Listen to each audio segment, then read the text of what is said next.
কুল্লু নাফসিন যায়িকাতুল মাউত, সমস্ত আত্মা, সমস্ত প্রাণ আল্লাহ তাআলা বলেন মৃত্যুর স্বাদ গ্রহণ করুন, মৃত্যুর স্বাদ গ্রহণ। কুল ইন্নাল মাউতাল্লাযী তাফিরুনা মিনহু ফাইন্নাহু মুলাকীকুম, আল্লাহ তাআলা বলেন হে নবী আপনি বলে দেন, ও দুনিয়াবাসী, মৃত্যু থেকে তোমরা যেখানেই পলায়ন করো না কেন, মৃত্যু তোমাদের সাথে সেখানে গিয়েই নিজেই মোলাকাত করবে, সাক্ষাৎ করবে। তুমি ডাকতে হবে না, মৃত্যু নিজেই আসবে, মৃত্যু নিজেই আসবে। আইনামা তাকুনু ইউদরিকুমুল মাউতু ওয়ালাউ কুনতুম ফি বুরুজিন মুশাইয়াদা, আল্লাহ বলে তুমি যদি এমন একটা বিল্ডিং বানাও, ঘর বানাও, যে ঘরটা অনেক উঁচা, যে ঘরটার উপর দিয়া কেউ ভিতরে ঢুকতে পারবে না, যে ঘরটার মধ্যে একটা ছিদ্র নাই, একদম আটকানো, তো এরকম একটা ছিদ্রবিহীন সুউচ্চ ঘরও যদি তুমি বানিয়ে তার ভেতরেও তুমি আশ্রয় নাও, তো ইউদরিকুমুল মাউতু, মৃত্যু তোমার সেখানেই পৌঁছবে, তোমার সেখানেই পৌঁছবে।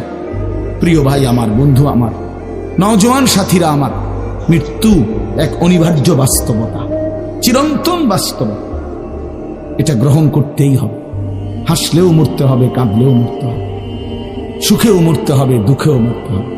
রাজপ্রাসাদ আর অট্টালিকার মানুষটাও মরে যাবে, জীর্ণ কুটিরে যে লোক থাকে, হ্যাঁ, সেই লোকটাকেও মরতে হবে।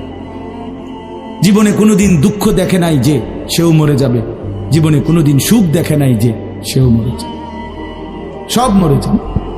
এটাই সত্য, এটাই বাস্তবতা। অতএব মৃত্যু এক অনিবার্য বাস্তবতা, এটা গ্রহণ করতেই হবে। এটা যদি আমরা মনে রাখি, আমাদের জীবন অনেক সুন্দর হইত, অনেক সুন্দর হইত। রাসূলুল্লাহ সাল্লাল্লাহু আলাইহি ওয়াসাল্লাম বলছেন, আকসিরু যিকরা হাদিমিল লাযযাত ইয়ানি আল মাউত।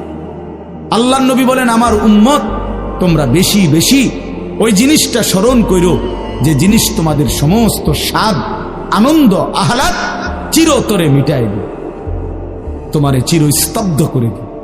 জলজ্জান্ত মানুষটা আমাদের সামনে হাঁটতো, চলতো, উঠতো, বসতো, ঘুরতো, ফিরতো, হ্যাঁ, সেই মানুষটা মনে করেন আমার চোখের সামনে নাই, তার লাশ আমার সামনে, আহা